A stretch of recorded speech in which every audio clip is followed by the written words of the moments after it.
మీరు అసలు ఏం చేస్తున్నారో కూడా ఈ ప్రభుత్వ ఒత్తిడిలో మీకే తెలియదు. పూర్తి స్థాయిలో అసంబద్ధమైన కేసు అని కూడా వాళ్ళకి చెప్పాను. దాంతోపాటు నేను ఇంకొక మాట కూడా వాళ్ళని అడిగాను.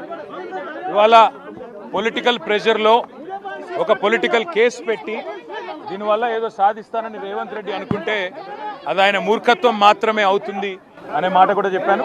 కానీ విచారణకు మీరు ఎప్పుడు పిలిచినా ఎన్నిసార్లు పిలిచినా వచ్చి పూర్తి స్థాయిలో సహకరిస్తాను అనే మాట కూడా వారికి చెప్పాను. మరి వారు మళ్ళీ ఎప్పుడు పిలుస్తారో తెలియదు. ఎప్పుడు పిలిచినా అప్పుడు మళ్ళీ వచ్చి సంతృప్తికరంగా వారికి సమాధానం ఇచ్చే బాధ్యత.